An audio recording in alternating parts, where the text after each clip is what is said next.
ታሪካችን የሚጀምረው ግዙፉ ባለታሪካችን ጃክ ሪቸር የድሮ የሙዚቃ ሸክላዎችን ሽጦ ጥቂት ገንዘብ ለማግኘት አበትስቪል የተባለች ከተማ ውስጥ ወደሚገኝ አንድ መደብር ጎራ ሲል ነው።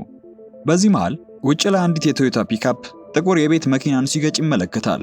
በመኪናው ውስጥ የዩኒቨርሲቲ ተማሪ የሆነው ሪቻርድ ቤክ እና ጠባቂው ጆን ኩፐር ነበሩ።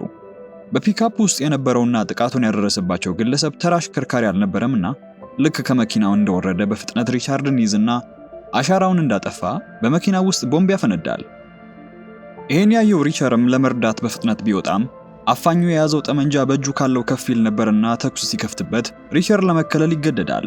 ሆኖም ፊቱ ያለው ልጅ በጠራራ ፀሐይ ሲታፈን ማየትን አልፈለገምና ሪቻርድን ለመታደግ ተኩሱ ከፍቶ ተኳሹን ይመታውና እንዳስለቀቀው ወደ ሪቻርድ ተጠግቶ እሱን ለማዳን እንደመጣ ይነግረዋል። ሆኖም በዛን ቅጽበት ሪቸር ወደ ቦታው የደረሰን አንድ ፖሊስ ሳያውቅ ይገድላል። ሪቸር በሰራው ድንገተኛ ስራ በፍርሃት ተውጦ ሪቻርድን ወደ ቫኑ ካስገባው በኋላ ከቦታው የሚከተሉትን የፖሊስ መኮንኖችን ሽሽት ይጀምራል። ሪቸር ተከታዮቹን አምልጦ ደህንነቱ የተጠበቀ ቦታ እንዳገኘ ከከተማዋ በአስቸኳይ ለመውጣት አዲስ መኪና ይፈልግ ጀመረ። ብዙም ሳይቆይ ነበረ ቆሞ የነበረን መኪና ያገኘውና ሰብሮ በመግባት ይዞት ሊሸሽ ተዘጋጀ። ነገር ግን በዚያን ጊዜ ሪቻርድ እንዳይተወው ይለምነው ጀመረ። በምትኩ ወደ ቤት እንዲወስደው ይጠይቀዋል። ይህን ካደረገለት የምንጣፍ ነጋዴና ባለሀብት የሆኑ አባቱ የሚያውቃቸው ሰዎች በመኖራቸው የሰራውን ወንጀል በመደምሰስ ሊረዳው እንደሚችል ይነግረዋል። ሪቸርም ችግር ውስጥ ከመግባት ሪቻርድን ወደ ቤቱ መልሶ ስህተቱን ለማሰረዝ ይህንን እድል ለመጠቀም ተስማማ። ልክ ወደ ቤቱ እንደደረሱ በጥበቃ ክፍል ውስጥ ፖሊ የተባለ የቀድሞ ወታደር የነበረ ጠባቂ ይቀበላቸዋል። ፖሊ ግዙፍ ከመሆኑ የተነሳ ሪቸርን እንኳን ትንሽ ልጅ ያስመስለው ነበር። ፖሊም ከመግባታቸው በፊት የሪቸርን ሽጉጥ ይቀበለውና እንዲገቡ ይፈቅድላቸዋል። ልክ ወደ ውስጥ እንደገቡ የደህንነት አለቃ የሆነው ዱክ የተባለው ሪቸርን የሪቻርድ አባት የሆነው ዛካሪ ቤክን እንዲያገኝ ያዘዋል። በቤክ ቢሮ ውስጥም እንደገባ ስለተፈጠረው ክስተት እየተነጋገሩ ይቆዩና ሪቸር የሚፈልገው ሐሰተኛ መታወቂያንና አዲስ ህይወትን ለመጀመር የሚያስችለውን ገንዘብ እስኪሰራ የሚደበቅበትን ቦታ ብቻ መሆኑን ግልጽ ያደርግላቸዋል። ሪቸር ከመውጣቱ በፊት ግን ከሄደ በኋላ የግል ታሪኩን እንዲያጣሩ በማለት የጣት አሻራውን በብርጭቆ ላይ ሆን ብሎ አስቀምጦላቸው ይወጣል። ከጥቂት ደቂቃዎች በኋላ ቤክ ሪቸርን ያስጠራውና ፖሊና ዱክ ጋር ሆኖ እየጠበቁት ወደሚገኝበት አንድ ክፍል እንዲመጣ ያደርጋል። እዚያም ቤክ ጉዳዩን ሲያወሳስብ ሪቸር ሁለት አማራጮች ብቻ እንዳሉት በመግለጽ እሱን ማገልገል ወይም ደግሞ ለፖሊስ ተላልፎ መሰጠትን ያስመርጠዋል። ቤክ በጊዜው ስራው ላይ ጥቃት እየደረሰበት ነበርና ተጨማሪ የሰው ኃይል አስፈልጎታል። ለፖሊስ ተላልፎ መሰጠት የማይፈልገው ሪቸር ቡድኑን ከመቀላቀሉ በፊት ትዕዛዝ የመቀበል ችሎታውን ረሽያን ሩሌት የሚሉትን አደገኛ ጨዋታ በማጫወት ማረጋገጥ እንደሚፈልጉ ይነግረዋል። ምርጫ ያልነበረው ሪቸርም ትዕዛዙን ተቀብሎ ሽጉጡን ወደ ራሱ ያነጣጥርና ደጋግሞ ቃታውን መሳብ ጀመረ። ሆኖም ከአንዴ ሁለቴ ቃታውን ቢስበውም አንዷ ጥይት እንደድል ሆኖ ሁለቱም ላይ አልነበረችምና ለህይወቱ ሳይሳሳ የተባለውን ማድረግ እንደሚችል ያረጋገጠው ቤክ ራሱ ጣልቃ ገብቶ ያስቆመውና በዚህ ቆራጥ ድርጊቱን እንደተቀጠረ ይነግረዋል። ከክፍሉም እየወጣ ሳለ ሪቸር በመሬቱ ስር የሆነ ነገር ተቀብሮ መኖሩን አስተዋለ። በመቀጠልም እንደ አዲስ ቅጥር ዱክ ወዲያውኑ ወደ መኝታ ክፍሉ ይወስደውና አዲስ ትዕዛዝ እስኪሰጠው ድረስ እዚህ እንዲቆይ ነግሮ በሩን ይቆልፍበታል። ሪቸር በክፍሉ ብቻውን ሲቀር የተደበቁ ካሜራዎች ወይም ማይክሮፎኖች ያገኝ እንደሆነ ክፍሉን በጥንቃቄ ማሰስ ጀመረ። ሆኖም ምንም ነገር ባለመኖሩ ጫማው ስር ካለው አንድ ድብቅ ስፍራ ሚስጥራዊ ስልክ አወጣና ሱዛን ዳፊ ወደምትባል ግለሰብ በመደወል በስኬት ወደ ውስጥ መግባቱን ያሳውቃታል። ከብዙ ቀናት በፊት ወደ ነበረው ጊዜ ታሪካችን ሲመልሰን ሪቸር የአንድን ሴት ቦርሳ በጥንቃቄ ሲመለከት የነበረ ጀማሪ ኪስ አውላቂን ሲመለከት ነበር። ወዲያውኑም ወደ ልጁ ጠጋ ብሎ ሊያደርገው ያሰበውን እንደሚያውቅና ፈጽሞ እንዳይደግመው ነግሮ $100ም ሰጥቶት በሰላም እንዲሄድ ያደርገዋል። በዚያን ጊዜ ሳይጠበቅ አንድ ከዓመታት በፊት ከሱ ጋር ከባድ ታሪክ የነበረው ዣቬር ኩዊን የተባለውን ግለሰብ መኪና ተሳፍሮ ሲሄድ ተመለከተው። ምንም እንኳን ሪቸር ሊይዘው ከተቀመጠበት ቢነሳም ግን ሊደርስበት ሳይችል ኩዊን መኪናውን ተሳፍሮ ይሄዳል። ሪቸር በፍጥነት ስልክ ተበድሮ አዲሱ የ110ኛ ልዩ የምርመራ ክፍል ጋር ደወለ። በቦታውም ፖል የተባለን ኦፊሰር እንዳገኘ ማን መሆኑን ያሳውቀውና የኩዊንን የመኪና ሰሌዳ እንዲያጣራለት ያደርጋል። ሆኖም ምንም አይነት መረጃ ሊያገኝ ባለመቻሉ ማንኛውም አዲስ መረጃ ሲኖር እንዲደውልለት የሚያርፍበትን የሞቴሉን አድራሻ ሰጥቶት ስልኩን ይዘጋዋል። በዚያው ቀን ሪቸር ክፍል ውስጥ በሰላም ተቀምጦ ሳለ ከየት መጡ ሳይባሉ የፌደራል ኤጀንቶች በሩን ማንኳኳት ጀመሩ። ሪቸርም ለምን ጉዳይ እንደፈለጉት እርግጠኛ አልነበረምና የጥርስ ብሩሹን ይዞ በመስኮት በኩል ለማምለጥ ሞከረ። ሆኖም ዳፍ የተባለችው ኤጀንት በጀርባ እንደሚያመልጥ ታውቅ ነበርና ፊት ለፊት ይገናኛሉ። ከጥቂት ደቂቃዎችም በኋላ ሌሎች ኤሊየት እና ቮዬቫ የተባሉ ሁለት ኤጀንቶች ወደ እነሱ ይቀርባሉ። አስቀድሞም ሪቸር ከነሱ ጋር ምንም አይነት ስራ ለመስራት ፍላጎት አልነበረውምና ጥቂት ከተነጋገሩ በኋላ ተለይቷቸው ወደ ክፍሉ ለማምራት ተነሳ። ያኔ ዳፊ ፓውል ከተባለው ኦፊሰር የሚጠብቀው ሚስጥራዊ ጥሪ እንዳለ እንደሚያውቁና ልጁ ማሳልፎ እንደሰጠው ታሳውቀዋለች። ይህንን ከነገረችው በኋላ ሪቸር ሊሰማት ዝግጁ መሆኑን እንደተረዳች ዳፊ ያሏትን መረጃዎች በሙሉ በዝርዝር ታሳውቀው ጀመረች። ቡድናቸው ቢዛር የተባለ የምንጣፍ አስመጪ ድርጅትን እየመረመረ ነበረ። ድርጅቱ ለግዙፍ ህገወጥ የመድኃኒት ዝውውር ሽፋን ነው ብለው ይጠረጥሩታል። በተጨማሪም በቅርቡ ፕራው የተባለ አንድ አደንዛዥ ዕፅ ነጋዴ ዛካሪ ቤክ የተባለውንና እስካሁን ድረስ ማንነቱን ማወቅ ያልቻሉትን የድርጅቱን ባለቤት ለመገናኘት መምጣቱን ታሳውቀዋለች። ዳፊና ቡድኗ ሪቸር እየፈለገው ያለው ሰው እነሱም የሚፈልጉት ዛካሪ ቤክ የተባለው ግለሰብ መሆኑን በመጠርጠር ነበረ ወደሱ የመጡት። ሪቸርም ከነሱ ጋር ለመስራት ከመስማማቱ በፊት የአንድን ሰው ማንነት እንድታጣራለት ያሳውቃታል። ሊንተን ቨርጂኒያ የተባለ አካባቢ አቅራቢያ በሚገኙ ሆስፒታሎች ውስጥ በ40ዎቹ ዕድሜ ክልል ውስጥ የሚገኝ የእስያዊ አሜሪካዊ ግለሰብ እንድትፈልግለት ነበር። ሰውየውም ፊቱ ላይ በጥይት የተመታ ከፍ ካለ ቦታም ወድቆ በውሃ ሰጥሞ የሞተን ግለሰብ ነበርና ስለሱ የሚያትት መረጃ ይዛ እንድታመጣለት ያሳውቃታል። ከዚያን ጊዜ በኋላ ዳፊ አዲስ ነገር እንዳገኘች ለመንገር ሪቸርን ወደ አንድ ምግብ ቤት ትጠራዋለች። እሱ የነገራትን ዝርዝሮች የሚያሟላ አንድን ሰው እንዳገኘች ከገለጸችለት በኋላ ሰውየው በአንድ የባህር ዳርቻ ላይ ተጥለው እንደተገኘ ከሞትም መትረፉን፣ ሆኖም የተፈጠረውን ነገር ማስታወስ የማይችልበት ደረጃ ላይ መድረሱን ትገልጽለታለች። ዳፊ ያገኘችውን መረጃ ሁሉ በዝርዝር ከገለጸችለት በኋላ በምላሹ ደግሞ ግለሰቡ ማን እንደሆነ እንዲነግራት ታደርገዋለች። በዚያን ጊዜ አንድ ሚስጥር ያጋራታል። ሰውየው ሌተናል ኮሎኔል ዣቪየር ኩዊን ይባል እንደነበረና በፊት ወታደራዊ ሚስጥሮችን ለጠላት ሀገሮች በመሸጥ ክስ ተመስርቶበት የነበረ የወታደራዊ መረጃ ክፍል አባል እንደነበር ያሳውቃታል። ዳፊ ይህንን መረጃ ከሰማች በኋላ ቤክና ኩዊን አብረው እየሰሩ ከሆነ ጉዳዩ ምን ያህል የተወሳሰበ እንደሚያደርገው ስለገባት ከሪቸር ጋር አንድ ላይ ለመስራት ወሰነች። ከዚህ በፊት ዳፊ ቤክን በቁጥጥር ስር ለማድረግ ሞክራ የነበረ ቢሆንም በተሳሳተ የፍርድ ቤት ማዘዣ ምክንያት ሳይሳካላት ቀርቷል። ከዚህም የተነሳ ቴሬዛ የተባለች አንዲት በወንድ ጓደኛዋ ተታላ ዕፅ ስታጓጉዝ ያየቻትን ልጅ ተጠቅማ የቢዛርን መጋዘን ሰርጋ በመግባት በቤክ ላይ መረጃ እንድታሰባስብ አድርጋ ነበር። ነገር ግን ከአንድ ሳምንት በፊት ድራሿ እንደጠፋና ከሷ የሰማችው ነገር አለመኖሩን አድራሿም እንደጠፋት ትነግረዋለች። ዳፊ መጥፎ ነገር አጋጥሟታል ብላ ታስብ እንጂ የኩዊንን አረመኔነት የሚያውቀው ሪቸር ግን ሰላይ መሆኗን ካወቀ በፍጥነት አሰቃይቶ እንደሚገድላት ያረዳታል። የቴሬዛን መጨረሻ ለማወቃቸው ግን ቤክን፣ ፕራውንና ኩዊንን በቁጥጥር ስር ለማድረግ መተባበር እንዳለባቸው ይበልጥ ሌላ ምክንያት ሆነላቸው። ሪቸርና ዳፊ ተጨባብጠው ስምምነታቸውን እንዳጸደቁ ወዲያውኑ እንዴት የቤክ ልጅ በሆነው በሪቻርድ የእገታ ድራማ ሰርተው ሪቸርን ወደ ቤክ ቤት እንዲገባና ከሱም ጋር እንዲገናኝ ማድረግ እንደሚችሉ እቅድ ያወጣሉ።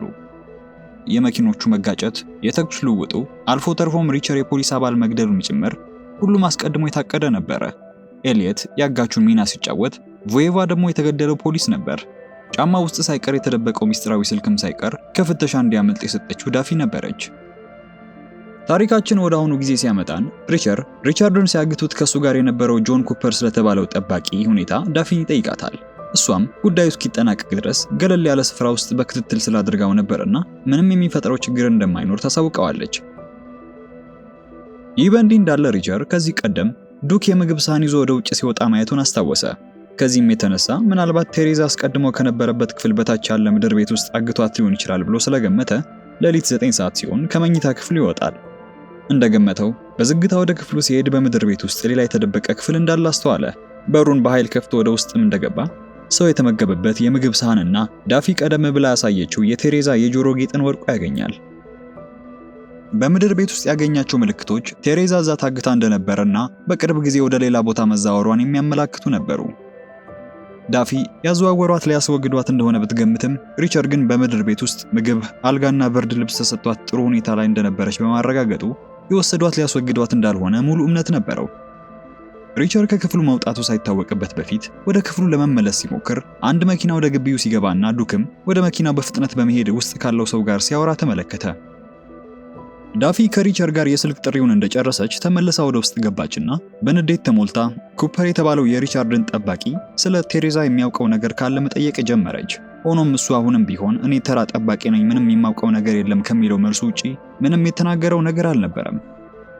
በዚህ በኩል ደግሞ ሪቸር በግቢው ውስጥ ከሹፌሩ ጋር ሲያወራ የነበረው ዱክ ወደ ቤት ውስጥ ገብቶ ወደ ክፍሉ ሲያቀና እየተመለከተ ነበር። ወዲያውኑም ገና ካሁኑ ማንነቱን ማጋለጥ አልፈለገምና በፍጥነት ከዱክ በፊት ወደ ክፍሉ ይገባል። በጥቂት ሰከንዶች ልዩነት ዱክ ከመግባቱ በፊት ወደ ክፍሉ ገብቶ ነበርና ምንም ያልጠረጠረው ዱክ እንደገባ የሚሰራው ስራ እንዳለ ያሳውቀዋል። ስለዚህም አጋቾቹ የተጠቀሙበትን ፒክአፕ መኪና በአንድ መጋዘን ውስጥ እንደተቀመጠ ስለደረሱበት ኤንጀል ከተባለው ልጅ ጋር አብረው ሪቻርድን ለማፈን የሞከሩት እነማን እንደሆኑ እንዲያጣራ ወደዚያ መጋዘን ይልከዋል። ዱክ ይህንን ነግሮት እንደወጣ ሪቻርድም ወደ መታጠቢያው ገባና ለዳፊ ደወለላት። አሁን የተሰጠውን ተልእኮ እንዳሳወቃት የገጯት የቦዲጋርዱ መኪናም በዚያው በመጋዘኑ ውስጥ እንደምትገኝ ይነግራታል። ሆኖም ሪቻርድ ለቤክ የተፈጠረውን ነገር ሲያብራራ እውነተኛ ቦምብ እንደፈነዳና ቦዲጋርዱም እንደሞት አድርጎ ነበርና የተናገረው። አሁን ደግሞ የውስጠኛው የመኪናዋ ክፍል ንጹህ ሆኖ ከተገኘ ሙሉ ድራማቸው ውሸት መሆኑን እንደሚጋለጥባቸው ያስረዳታል። በዚህ የተደናገጠችው ዳፊ ሪቻርድና ኤንጀል የተባለው ልጅ ወደ ስፍራው ከመድረሳቸው በፊት መኪናውን ከመጋዘኑ እንደምታሸሸው ታረጋግጥለታለች።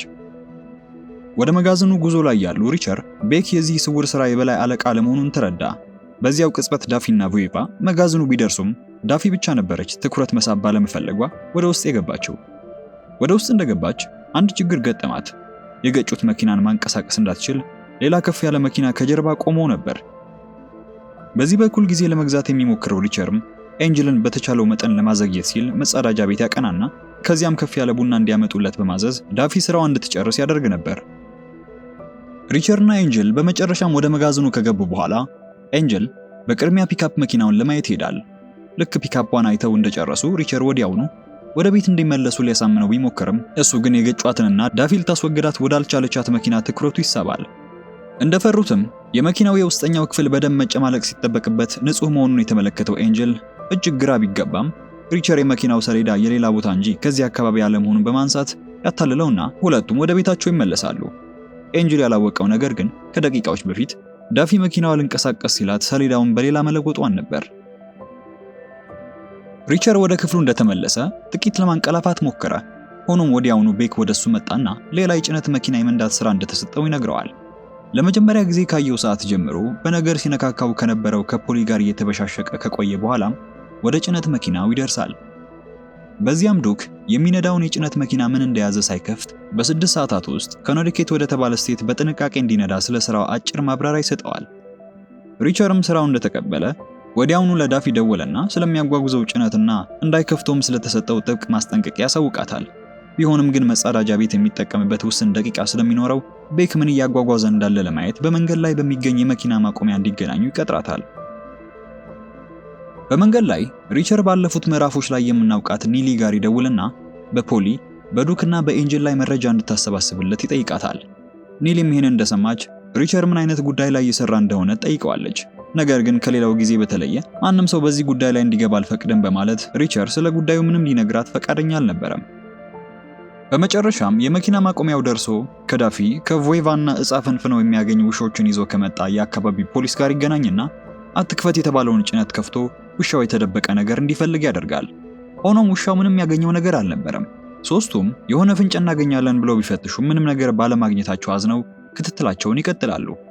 ሪቻርድም የሰበረውን የመቆለፊያ ብረት መልሶ እንደነበር አድርጎ መበየድ ነበረበትና ያን እስኪያደርግ ጊዜ ስለሚወስድበት ቮይቫን የሚከታተሉበትን ጂፒኤስ ሲሰጠውና መንቀሳቀስ እንዲጀምር ያዘዋል። ቁልፉን አስተካክሎ መንገድ ሲጀምሩ ሪቻርድ ቤክ እንዳሰቡት የበላይ አለቃ ለመሆኑን እንደ ግምቱም ከሆነ ኩዊን የተባለው ሰው ከዚህ ሁሉ ሴራ ጀርባ ሊሆን እንደሚችል ይገልጽላታል። ሪቻርድ መከታተያው ጂፒኤሱን ከቮይቫ ከተቀበለና ሁለቱንም ከተሰናበተ በኋላ ጭነቱን አድርስ ወደ ተባለበት ቦታ አድርሶ ሌላ ባዶ ጭነት ይዞ ወደ መጋዘኑ ይመለሳል። ወደ መጋዘኑ ውስጥ ሲገባ ከኤንጀል በቀር ሌላ ሰው አልነበረም። እዚህ ቁጭ ብሎ የሪቻርድን እንቅስቃሴ በካርታ ላይ ሲከታተል ቆይቶ ነበርና ዱክ ሊወስደው ከመምጣቱ በፊት ስለ አንድ ነገር ሊያወራው እንደሚፈልግ ይነግረዋል። ኤንጀል ሪቻርድ ያኔ ሪቻርድን ካፈና አትርፎ ከፖሊስ ሲሸሽ የሰረቃት መኪና ለማስነሳት ሽቦዎቹን ልጦ እንዳያያዛቸው የተናገረው ውሸት ለመሆኑ መኪናውን ፈትሾት ስለነበረ በጥርጣሬ ጠይቀዋል። ሪቻርድ እንዳለው መኪናውን ያያያዘው ሽቦዎቹን አያይዘው ከሆነ በመሪው ላይ ጭረት መኖር ነበረበት። ሲቀጥልም የመኪናው ምንጣፎች ላይ የተጣሉ ሽቦዎች መኖር ነበረባቸው። ሪቻርድም ይህን እንደሰማ ቶሎ ብለው የሽቦ ቁርጥራጮቹን ወደ ውጭ ጥያቸው ነው ብሎ ቢዋሽም በዚያ የጥድፊያ ሰዓት እንዴት ሰው ስለ ጽዳት ያስባል በሚል ኤንጀል መልሱ ሊዋጥለት አልቻለምና ሪቻርድ እንደሚለው ሳይሆን የሆነ የደበቀው ሚስጥር እንዳለው ይጠረጥረዋል። በዚያን ሰዓት ሚስጥሩ እንደደረሰበት የተረዳው ሪቻርድም በአስቸኳይ ከዚህ ስፍራ መውጣት እንዳለበት ተገነዘበ። በዚያ ሰዓት ሪቻርድን ወደ ቤት ለመውሰድ ዱክ ወደ መጋዘኑ ይደርስና መጣራት ይጀምራል። ሪቸርም የኤንጅልን ጥርጣሬ ትቶ ለመውጣት ሲዘጋጅ ይባስ ቀርቦ ስጠረጥርህ ከፖሊስ ጋር እየሰራህ ነው በማለት ደፍሮ ይናገረዋል። ወደ ዱክም ሄዶ ይህን ግኝቱን ለመናገር ሲንቀሳቀስ ሪቸር ኤንጅልን በፍጥነት ጠረጴዛው ላይ ከነበረው ያፈጠጠ ብረት ጋር አጣብቆ ይገድለውና በተደጋጋሚ ስሙን የሚጠራው ዱክን ምላሽ ሳይሰጥ አስክሬኑን ከጠረጴዛው ጋር በመደበቅ ቦታውን በስራ ሳያጸዳ ይወጣል። ወደ ቤት ሲመለሱ ሪቸር ወደ ወጥ ቤቱ ይገባና አኔት ከተባለችው አገልጋይ ጋር አጭር ወግ ማውጋት ጀመረ። ስለ ትውልድ ሀገሯና እዚህም የምትሰራው የትምህርት ክፍያዋን ለመክፈል እንደሆነ እየተጫወቱ ይቆያሉ። ከጥቂት ደቂቃዎች በኋላ ዱክ ተመለሰና ቤክ ኤንጅል ስላስቀመጠላቸው የድምጽ መልእክት አንዳንድ ጥያቄዎች እንዳሉት ይነግረዋል። ሪቸር ወደ ቤክ ቢሮ እንደደረሰ አየሩ ጠጠር ያለ መሆኑን አስተዋለ። ኤንጅል የፒካፑን አይነት ባጣራው መሰረት ከዚህ ቀደም ከነሱ ጋር በአጋርነት ሰርተው የነበሩ ሰዎች ንብረት መሆኑን እንደደረሰበት፣ ነገር ግን እነዚያ ሰዎች ሪቸር ከገለጸው አጋች ጋር የሚመሳሰል ሰው እንደሌላቸው ያሳውቀዋል። ሪቸርም ይህንን እንደሰማ ምናልባት ግዛታቸውን እያሰፉና ሪቻርድንም በማገት መልእክት ለመላክ እየሞከሩ ሊሆን ይችላል በማለት ሁኔታውን ተአማኒ ለማድረግ ይሞክራል። ቤክ ግን ሪቸር ያቀረበለት ምክንያት ፈጽሞ ሊያጠግበው አልቻለምና እነዚህ ሰዎች ጥቃት ለመፈጸም ይፈልጉ ኖሮ አሁን ለምን መደበቅ አስፈለጋቸው ሲል ይከራከረው ጀመረ። ሪቸርም በሆነ ምክንያት ድምጻቸውን ማጥፋታቸውንና በቅርቡ ሊመለሱም ስለሚችሉ በንቃት መጠበቅ እንዳለባቸው በማሳወቅ አሁንም ከጥርጣሬያቸው ለማምለጥ ይሞክራል። ሪቸር ለኒሊ አስቀድሞ የሰጣትን የቤት ስራ ምን እንዳደረሰችው ሊጠይቃት ይደውላታል። እሷም ፖሊና ኤንጅል ቀድሞ ወታደሮች የነበሩ ቢሆንም በብልሹ ስነ ምግባር ምክንያት ከሰራዊቱ የተባረሩ መሆናቸውን፣ ዱክ ደግሞ የወንጀል ታሪክ ያለው የቀድሞ ፖሊስ እንደነበረ ታሳውቀዋለች። ኒሊ እንደተለመደው አሁን የገባበት ጉዳይ ውስጥ ገብታ ልታግዘው ብትፈልግም ሪቸር ግን ፈጽሞ ፈቃደኛ አልነበረም። ኩዊን ምን ያህል አታላይና አደገኛ ሰው መሆኑን ያውቃልና ይህ ጉዳይ የሷ ጦርነት እንዳልሆነ እንድትገባበትም ፈጽሞ እንደማይፈልግ ይነግራትና ስልኩን ይዘጋዋል። ወዲያው ሪቸር ለዳፊ ደውልና ወደ መጋዘኑ ተመልሶ የኤንጅልን ሬሳ መሰወር ቦታውንም ማጽዳት ስላለበት ከቤቱ በተወሰነ ርቀት ላይ መኪናና የሚቀየር ልብስ እንድታመጣለት ያሳውቃታል።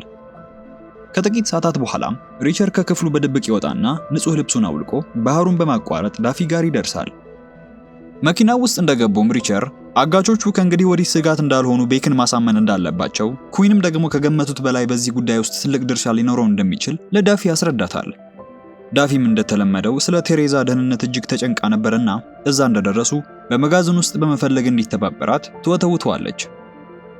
ሪቸርም ምንም ሳይመልስላት ይቆይና እሷ ስለ ቴሬዛ እንደምትጨነቀው ሁሉ እሱም የበታችሁ ስለነበረች በኩዊንም እጅ ስለተገደለች ዶሚኒክ ኮል ስለምትባል ወታደር ይጨነቅ እንደነበረ የቆየ ቁስሉን ይነግራታል። ሁለቱም ወደ መጋዘኑ እንደደረሱ የኤንጅልን ሬሳ ከላፕቶፑ ጋር በማግኘታቸው ዳፊ ላፕቶፑን በቅድሚያ ለምርመራ ትወስደዋለች። ሬሳውን ከመሰወራቸው በፊት ስለ ቴሬዛ ፍንጭ ለማግኘት በመጋዘኑ ውስጥ ያሉትን ሳጥኖች፣ ኮንቴነሮችና የጭነት ሳጥኖችን ሁሉ አንድ ባንድ ይፈትሻሉ። ምንም ሳይቀር ሁሉንም ነገር አስሰው ቢመለከቱም ቴሬዛን ግን ሊያገኙት አልቻሉም። ቴሬዛን ማግኘት ስላልቻሉ ያላቸውን ጊዜ ተጠቅመው የኤንጅልን ሬሳ ለማስወገድ ይወስናሉ። ሪቸር ሬሳውን በአንድ ኮንቴነር ውስጥ ይጨምረውና ደሙን በደንብ አሽተው በማጽዳት ማንኛውንም አይነት ፍንጭ ማጥፋት ጀመሩ። እያጸዱ ሳለ ግን ከሪቸር ጋር የጭነት መኪና የተቀያየሩት ሰዎች በድንገት መኪናውን ይዘው ወደ መጋዘኑ ይመጣሉ። ሁለቱን ለማስወገድ ሽጉጥ መጠቀም እንደማይችሉ የሚያውቁት ሪቸርና ዳፊ ሳይደናገጡ ያልጠረጠሩትን ሰዎች በማስወገድ ከኤንጅል ሬሳ ጋር አብረው ይደብቋቸዋል። ስራቸውን እንደጨረሱ ዳፊ ሪቸርን ወደ መጣበት ቦታ በመኪና ትመልሰዋለች። እሱም የኤንጅልን ሽጉጥ በፕላስቲክ ከረጢት ውስጥ አሽጎ ይይዝና ባህሩን በዋና አቋርጦ ወደ መጣበት ይመለሳል። በማግስቱ ጠዋት ቤክ ሊመጣ ስላለው ስለ ቀጣዩ ትልቅ ጭነት እጅግ ተጨንቆ ነበር። ሆኖም ጭነቱን ሊያመጡት የሚገባቸው ሰዎች የት እንደገቡ አልታወቀም። ሪቸር በዚህ በኩል ምንም አይነት ጠቃሚ ስራ እንዲሰራ ከመጠየቅ ይልቅ በእለቱ ሪቻርድ የሚገዛው ነገር ስለነበረው ወደ ከተማ ይዞት እንዲሄድ ነበር የታዘዘው። ወደ ከተማው ሪቻርድን እየወሰደው ሳለ በመንገድ ላይ ሪቸር አንድ ትልቅ ፍንጭ ከልጁ ይሰማል። የቤክ እውነተኛ አለቃ ጁሊየስ መኬብ የተባለ ግለሰብ ነበር። ሪቸርም ተጨማሪ መረጃ ያገኛለሁ በማለት እንዲነግረው ለማድረግ የተቻለውን ቢያደርግም ሪቻርድ ግን ፈቃደኛ አልነበረም። ሪቻርድ ለአባቱ የ50ኛ ዓመት የልደት በዓሉ ስጦታ የሚሆን ልጅነቱን የሚያስታውሰው ሽጉጥን ለመግዛት ወደ አንድ ሱቅ ጎራ ይላል። እሱ ዕቃዎችን እየመረጠ ሳለ ሪቸር በዚህ በኩል በድብቅ ወደ ሽንት ቤት በመግባት ለዳፊ ይደውልላታል። ትልቅ ጭነት እየመጣ መሆኑን መስማቱን፣ ሆኖም አዲስ መረጃ ለማግኘት እንደተቸገረና የሚፈልጓቸው ሚስጥራት ደግሞ በከፍተኞቹ አመራሮች ብቻ የሚታወቁ መሆኑን ያስረዳታል። ሪቸር እነዚህን ሚስጥሮች ለማወቅ የዱክን ቦታ ቀምቶ የቤክ የቀኝ እጅ በመሆን ወደ ላይኛው እርከን መጠጋት ይኖርበታልና ቤክን ለማታለል በሚል በኤንጅል የኢሜል አድራሻ የአጋቾቹን መገኛ እንዳገኘው የሚናገር የሐሰት መረጃ እንድትልክለት ዳፊን ያዛታል። ዳፊና ቮይቫ ቤክ የሚጠብቀውን አዲሱን ጭነት ለመከታተል ጉዟቸውን ሲጀምሩ በከተማው ውስጥ ከሪቸር ጋር የነበረው ሪቻርድ የክላሱ ልጆች በነበሩ 3 ወጣቶች ትንኮሳ እየደረሰበት ነበር። ሆኖም በጉልበቱ ተማምኖ ደካሞችን የሚጨቁን ሰው የሚያበሽቀው ሪቸር ጣልቃ በመግባት ወዲያውኑ እጃቸውን በሪቻርድ ላይ ማንሳታቸውን እንዲጸጸቱ ያደርጋቸዋል። ከዚያም በኋላ ሪቻርድ በሁኔታው በመረጋጋት ለሪቸር አይስክሬም ይገዛለትና ቀስ በቀስ የውስጡን ማውራት ይጀምራል። በዚህም መኬብ ስለተባለው ስውር ሰው ተጨማሪ መረጃን ይነግረዋል። ሰውየው ሁሉንም ነገር ከጀርባ ሆኖ የሚያንቀሳቅሰው ሰው መሆኑን፣ የአባቱንም ንግድ በጉልበት ሙሉ በሙሉ ከመቆጣጠሩም በላይ ኩፐር የተባለው ጠባቂም በሄደበት እንዲከታተለውና እንዲሰልለውም የመደበለት እሱ እንደሆነ ያሳውቀዋል። ሪቻርድ ከአንዴም ሁለቴ እገታ ደርሶበት የነበረ ልጅ ነው። ለዛም ነበረ ግራ ጆሮ እንደማስጠንቀቂያ ቆርጠው ወደ አባቱ የላኩት። እንደውም የመጀመሪያው አፈና በዘፈቀደ የተፈጸመ ጥቃት ሳይሆን በመኬብ ትዕዛዝ በፖሊ አማካኝነት የተከናወነ ነበር። አባቱ ቤክ ጉምሩክን በማለፍ ያስመጣውን ዕቃ የሚያስገባበት መንገድ አግኝቶ የነበረ ሲሆን መኬብ ይህንን ሚስጥር ሲደርስበት ያንን እድል ለመጠቀም ሲል ቤክን ለማስገደድ ልጁ ሪቻርድን ያሳግተዋል። አማራጭ ያልነበረው ቤክም ለልጁ ደህንነት ሲል እሱ በሚጠቀመው ህገወጥ ዕቃ የማስገባት ሲስተም መኬብ ዕቃዎቹን በድብቅ ለማስገባት የምንጣፍ ንግዱን እንደ ሽፋን ለመጠቀም ወሰነ። ጭነቱን ሲከታተሉት የነበሩት ዳፊና ቮይቫ በመጋዘኑ አቅራቢያ ይደርሱና ፎቶዎቹን ማንሳት ይጀምራሉ። ይሁን እንጂ ሁኔታው እንግዳ ይሆንባቸዋል። ይሄ አዲሱ ጭነት ከዚህ ቀደም ካዩት ጋር ሲነጻጸር መጠኑ እጥፍ ነበር። በተጨማሪም በቦታው በጣም አስፈላጊ የሚመስል አንድን ግለሰብ በማየታቸው መኬብ ይሆናል በሚል እሱንም ጭምር ፎቶ ያነሱታል። በዚህ በኩል ኩፐርን አግተው በያዙበት ሎጅ ውስጥ ኤጀንቱ ኤሊየት ከዳፊ የመጣለትን ስልክ ለመመለስ ጥቂት ፈቀቅ ሲል ኩፐርም ይህንን አጋጣሚ በመጠቀም የኤሊየትን ርህራሄ ለማግኘትና ምናልባትም ለማምለጥ እንዲረዳው ለማድረግ በማሰብ በመቀመጫው ላይ በነበረ ሹል ብረት ራሱን ያቆስላል። ሆኖም ኤሊየት በተንኮሉ ሳይታለልለት ይቀራል። በዚህ መሃል ሪቸርና ሪቻርድ ወደ ቤት ሲመለሱ ቤክና ዱክ ከኤንጅል በደረሳቸው ሐሰተኛ ኢሜል ተታለው አጋቾቹን ለመግደል እየተዘጋጁ ነበር። እነሱ አላወቁትም እንጂ በቀጥታ ወደ ሪቸርና ዳፊ ወጥመድ እየገቡ ነበር። ወደዛ ጉዟቸውን ከመጀመራቸው በፊት ሪቸር ሽንት ቤት ለመሄድ በሚል ሰበብ ለጥቂት ፈቀቅ ይልና በቤቱ ጀርባ በኩል ሾልኮ በመሄድ በከረጢት ውስጥ ደብቆት የነበረውን የኤንጅልን ሽጉጥ ይወስዳል። ከዚያም ሽጉጡን ይዞ ሌሎቹን በመቀላቀል በአንድነት ወደ ጫካው ጉዟቸውን ይጀምራሉ። የተባሉት መጠለያ ጋር እንደደረሱ ሪቸርና ዱክ የጦር መሳሪያቸውን ከመኪናው ውስጥ አውጥተው ወደ ውስጥ ለመግባት ይዘጋጃሉ። እንደተጠጉም ሪቸር በቤት ውስጥ 6 ሰዎችን እንዳየ ዋሸውና ድንገተኛ ጥቃት ለመሰንዘር አብረው ይንቀሳቀሳሉ። ነገር ግን ልክ ወደ ውስጥ እንደገቡ ሪቸር ሽጉጡን ወደ ዱክ በማዞር ቴሬዛ የት እንደታሰረች እንዲነግረው ያስገድደዋል። ዱክ ግን ምንም አይነት መረጃ ለመስጠት ፈቃደኛ አልነበረምና ሪቸር ጊዜ ሳያጠፋ እዛው ባለበት ያስወግደዋል። ሁኔታውን አሳማኝ አድርጎ ማቅረብ የነበረበት ሪቸር በአጋቾቹ ጥቃት እንደደረሰባቸው ለማስመሰል ቦታውን ማዘጋጀት ጀመረ። የዱክን መሳሪያ ወስዶ የተኩስ ልውውጥ የተካሄደ በማስመሰል ጥይቶቹን እንደተኮሰ የምድጃውን የጋዝ ቧንቧ በመቆረጥና በጋዝ ቤቱን በመሙላት ቤቱን ለፍንዳታ ያዘጋጀዋል። በመቀጠልም በቀላሉ ሊቀጣጠሉ የሚችሉ የታሸጉ ጣሳዎችን በማይክሮዌቭ ውስጥ ከከተተ በኋላ የሰዓት መቆጣጠሪያውን በማስተካከል ጊዜያዊ ቦምብ ይሰራል። በጭንቅ ለጥቂት ያመለጠ ለማስመሰል ራሱን አቁስሎ ከቤቱ ሮጦ እንደወጣ ቤቱ ከጀርባው በታላቅ ፍንዳታ ይጋያል። ሪቸር ቤክ ጋር እንደደረሰም ጥቃቱ እንዳልተሳካ ዱክም መገደሉን ይገልጽለትና ታሪኩን ይበልጥ እውነት እንዲመስል በቤት ውስጥ አገኘሁት ያለውን የኤንጅልን ሽጉጥ ለቤክ በማስረከብ ኤንጅል በገንዘብ ተገዝቶ እንደካደው አድርጎ እንዲያስብ ያደርገዋል። ቤክ የኤንጅልን መጥፋትና የሁለቱ የጭነት መኪና አሽከርካሪዎች መሰወር ከዚህ ክደት ጋር በማገናኘቱ በተቀነባበረው የሪቸር ታሪክ ሙሉ በሙሉ ይሸነፋል። የሪቸር እቅድም ተሳክቶ ቤክ ሙሉ እምነቱን ወዲያው በሱ ላይ በመጣሉ አዲሱ የቀኝ እጁ አድርጎ ይሾመዋል። ከጥቂት ደቂቃዎች በኋላ ቤክ ለመኬብ ደውሎ ስለ ኤንጅል ክደትና ስለ ዱክ መሞት ያረዳዋል። ስልኩ እንደተዘጋ ሲያወራ የነበረው ካለቃው ጋር እንደነበረና እሱን ሪቸርን ደግሞ አዲሱ ረዳቱ አድርጎ እንዲሾመው እንደታዘዘ ይነግረዋል። ሪቸርም ቤክን ካደረሰ በኋላ ምሳ ለመብላት በሚል ሰበብ ዳፊና ቡድኑ ወደሚገኙበት ማደሪያ ያመራል። ሪቸር እቅዳቸው እንደፈለጉት እየሄደ እንደሆነ ከቤክም ጀርባ ያለው መኬብ የተባለው ግለሰብ መሆኑን እንዳረጋገጠ ለዳፊ ይነግራታል። ይሁን እንጂ ዳፊ የመኬብን ፎቶ ስታሳየው ሪቸር ግለሰቡን ከዚህ በፊት የሚያውቀው ያህል በመደንገጥ ፎቶው ላይ ያለው ሰው ከዓመታት በፊት ገድየዋለሁ ብሎ የነበረው የድሮ ጠላቱ ዜቪየር ኩዊን ሆኖ ተገኘ። ሪቸር ስለ ኩዊን ማንነት በግልጽ ሊነግራቸው ባለመፈለጉ ዳፊ ደስተኛ አልነበረችምና ትቆጣው ስትጀምር፣ በዚህም ምክንያት ሪቸር በመጨረሻም የድሮ ሚስጥሩን ያጫውታቸው ጀመረ። ታሪኩ እንዲህ ነው። ከ12 ዓመታት በፊት ሮላንድ ጋሮቭስኪ የተባለ የጦር መሳሪያ ባለሙያ የመንግስትን ከባድ ሚስጥራዊ ሰነዶችን አሳልፎ በመስጠት በፈጸመው ወንጀል ላይ ሪቸር ምርመራ እያደረገ ነበር። በወቅቱም እጅግ ትጉህ የነበረችው ዶሚኒክ ኮል የተባለች ሳጅን በዚህ ምርመራ ላይ እንድታግዘው ትመደብለታለች። እሷም ሰፊ ምርመራን ካደረገች በኋላ የሰነድ ልውውጡ በአንድ መናፈሻ ውስጥ እንደሚካሄድ ደረሰችበት። በመናፈሻው ውስጥ ጋሮቭስኪን ክትትል ሲያደርጉበት ቆይተው በመጨረሻም በቁጥጥር ስር ያውሉትና ምርመራ ያደርጉበት ጀመሩ። በዚህም ጊዜ ነበረ ኩዊን የ4 ዓመት ልጁን አግቶ በመያዝ ሰነዶቹን እንዲያመጣ እንዳስገደደው የተናዘዘው። በምርመራው ወቅት ቶኒ ፍሮስኮን የተባለ ወታደር የኩዊንን የስልክ መዝገብ ለኮል በማምጣት ትልቅ እገዛ ያደርግላቸዋል። የስልክ መዝገቡም እንደሚጠቁመው ኩዊን ወታደራዊ ግንኙነት ካለው ሰዋን ካሱን ከተባለ ሶሪያዊ ጋር በሚስጥር ይገናኝ ነበር። ይህም ኩዊን የጦር መሳሪያ ሚስጥሮችን እየሸጠ ያለው ለዚህ ሰው መሆኑን ያረጋግጠላቸው ፍንጭ ነበር። ከዚህም ተነስተው ሪቸር፣ ኮል እና ፍሮስኮን ሶሪያዊውን በቁጥጥር ስር ያውሉትና ጉዳዩን ወደ መገባደጃው ያደርሱታል። ይሁን እንጂ በወቅቱ ሰዎች ሁሉንም ስራ የሚሰራው ሪቸር እንደሆነና ኮል ምንም ስራ እንዳልሰራች ሲመለከቷት በማስተዋሉ ክፉኛ ስለተበሳጨ ለስራዋ የሚገባትን ክብርና ምስጋና እንድታገኝ በማሰብ ምርመራውን እንድትመራው ያደርጋል። ካሰምን እጃቸው ካስገቡት በኋላ የወታደራዊ ክፍሉ ሚስጥራዊ ሰነዶችን ከኩዊን እጅ ያስመልሳሉ። ሪቸርና ኮልም እየተሸጡ ያሉት ሰነዶች ትክክለኛ መሆናቸውን እንዳረጋገጡ በኩዊን ላይ የሰበሰቡት በቂ ማስረጃ ነበርና በመቀጠል እሱን በቁጥጥር ስር ለማዋል ያቅዳሉ። ጉዳዩ መጠናቀቁን የተረዳው ሪቸር ኮል የሁሉንም ትኩረት እንድታገኝና ዝናውን እንድትጎናጸፍ በማሰብ ራሷ ሄዳ ኩዊንን በቁጥጥር ስር እንድታወለው ይፈቅድላታል። ይሁን እንጂ ይሄ ውሳኔው በወታደራዊ ሕይወት ውስጥ እስካሁን የሚቆጨው ትልቅ ስህተቱ ሆኖ የሚዘልቅ ነበር። ኮል ፍሮስኮን አስከትላ ኩዊንን ለመያዝ ወደ ቤቱ ትሄዳለች። ከቢሮ ሆኖ መምጫዋን ሲጠባበቅ የነበረው ሪቸርም ከኮል ምንም አይነት መልእክት አለመቀበሉ ያሳስበው ጀመረ። ጭንቀቱ እየጨመረ ሲመጣ መልእክት ቢልክላትም ከእርሷ የተመለሰለት ምላሽ ግን የሆነ መጥፎ ነገር መከሰቱን አረጋገጠለት። ሪቸር ከመጀመሪያ ቀን ጀምሮ ጌታዬ ብላ እንዳትጠራው ነግሯት የነበረ ቢሆንም ነገር ግን አሁን የደረሰው መልእክት ጌታዬ በሚለው ቃል የተደመደመ ነበርና መልእክቱን የመለሰችው እሷ አለመሆኗን አወቀ። ሪቸርም ጊዜ ሳያጠፋ ከወታደራዊ ፖሊሶች ጋር ወደ ኩዊን ቤት ቢፈጥንም እዛ ያገኙት ግን የፍሮስኮን አስክሬን ብቻ ነበር።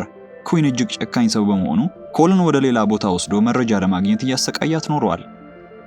ሪቸርም በፍጥነት የተለያዩ ፍንጮችን በማሰባሰብና ሁኔታዎችን በማመዛዘን ኩዊን ኮልን ይዟት የሄደበትን ቦታ ያገኘዋል። ወታደሮቹ በዚህ በኩል የኩዊንን ሌላኛው ቤት ትክክለኛ አድራሻ ለማግኘት በሚጥሩበት ወቅት ሪቸር ወዳገኘው አድራሻ እያቀና ነበረ። ወታደሮቹ አድራሻውን እንዳገኙት ሪቸር ደግሞ በዚህ በኩል ጉዳዩን ለአንዴና ለመጨረሻ ጊዜ እልባት ለመስጠት ቦታው ይደርሳል። ሆኖም ወደ ግቢው ደርሶ አንድ ክፍል ውስጥ ሲገባ ያየው ነገር ቅዠት ነበር የሆነበት። በክፍሉ ሕይወት አልባውን የኮልን አስክሬን ነበረ ተሰቅሎ ያገኘው። ሪቸር በከፍተኛ ቁጣና ሐዘን ቢዋጥም ይህ ክስተት ኩዊንን የበለጠ እንዲበቀለው ሌላ ምክንያት ይሆንለታል። ብዙም ሳይቆይ ሊሸሽ ሲሞክር የነበረው ኩዊንን እጁን ካስገባው በኋላ ወደ አንድ ገደል ጫፍ ይዞት ሄድና የኩዊንን የግል ሽጉጥ በመጠቀም በአንድ ጥይት ወደ ወንዙ ይከተዋል። ሆኖም ምንም እንኳን ሪቸር በወቅቱ የገደለው ይምሰለው እንጂ ጥይቷ አነስተኛ ስለነበረች ጭንቅላት ውስጥ ሳትገባ በመቅረቷ ኩዊን የተፈጠረውን ነገር ከመርሳት ባለፈ ምንም አልሆነምና ከጥቃቱ ሊያገግም ችሏል። ታሪኩን ተርኮ እንደጨረሰ ዳፊ ቴሬዛን በስለላ ስራ ላይ እንድትሰማራ ያደረገችው ገንዘብ ከፍላት ሳይሆን የሐሰት የእስር ማስፈራሪያ ተጠቅማ መሆኑን ትናዘዛለች። እሷም ማስፈራሪያው እውነት መስሏት ብትቀበለውም ዳፊ ግን በፈጸመችው ነገር እጅግ መጸጸት በመጀመሯ ቴሬዛን በሰላምና በሕይወት ለማስመለስ የተቻላትን ለማድረግ ቃል ትገባለች። በማግስቱ ጠዋት ሪቻርድ ቦክስ ሲለማመድ ተመልክቶ ሊያግዘውና ሊያሰለጥነው ይቀርበዋል። በሌላ በኩል ደግሞ ዳፊና ቮይቫ ቴሬዛን ለማግኘት በሚያደርጉት ጥረት ከቢዛር ጋር ግንኙነት ያላቸው መጋዘኖች በሙሉ ለመፈተሽ ጉዞ ላይ ነበሩና ፍለጋቸው ቲዩቢንግ ፋሲሊቲ ተብሎ ወደሚጠራው የቧንቧ ማምረቻ ቦታ ያመራቸዋል። በመሃል ቤክ ለሪቸር የኢንጂን ላፕቶፕ የመከታተያ ሲስተም እንዳለውና መሳሪያው ለመጨረሻ ጊዜ የታየውም ዳፊና ቮይቫ ባሉበት በዚያ ተቋም ውስጥ መሆኑን ይነግረዋል። ቤክ ላፕቶፑን የያዙትን ሰዎች እንዲገደሉ ቀድሞ 3 ሰዎችን የላከ ቢሆንም ለበለጠ ጥንቃቄ ደግሞ ሪቸር እንዲከታተላቸው ያዘዋል። ሪቸር ሁኔታው ስላሰጋው ዳፊን ለማስጠንቀቅ ቢሞክርም ሊያገኛት ግን አልቻለምና ፍጥነቱን ጨምሮ ወደ ቦታው ያቀናል። ዳፊና ቮይቫ ወደ መጋዘኑ ሲገቡ ሊገድሏቸው የተላኩ ሰዎች መኖራቸውን ምንም የሚያውቁት ነገር አልነበረምና ሪቸር ገና ቦታው ሳይደርስ በፊት 3ቱ ገዳዮች ቀድሞ መጋዘኑ ጋር በመድረስ ወደ ውስጥ ዘልቀው ይገባሉ። ሪቸር ወደ ማምረቻው በፍጥነት እየነዳ ሳለ የዳፊ ስልክ ሊሰራለት አልቻለምና ወደ ኤሊየት በመደወል ስለ ሁኔታው ያሳውቀዋል። ለሱም ቢሆን ስልኩ አልሰራ ሲለው በማምረቻው ውስጥ ወዳለው የቢሮ ስልክ ደወለ። አርሊ የተባለው አንዱ ከሁለቱ ሰዎች ጋር ወደ ማምረቻው ገብተው ዳፊንና ቮይቫን በሚመለከቱበት ቅጽበት ስልኩ መጮህ ጀመረ። ማምረቻው ተዘግቶ ሳለ ስልኩ ለምን እንደሚጮህ ግራ የገባት ዳፊ ስልኳ ሰርቪስ አልነበረውምና በጥርጣሬ ታነሳዋለች። ወዲያው ኤሊየት ኩዊን እነሱን ለማስወገድ ሰዎች እንደላከና እነርሱም በቦታው እንዳሉ ይነግራታል። ዝምታ ሰፍኖበት የነበረው ቦታ በቅጽበት ወደ ተኩስ ልውውጥ ተለወጠ። ከጥቂት ደቂቃዎች በኋላም ሪቸር ወደ ቦታው ይደርስና ለኩዊን የሚሰራ መስሎ ካታለለው በኋላ አንደኛውን ያስወግደዋል።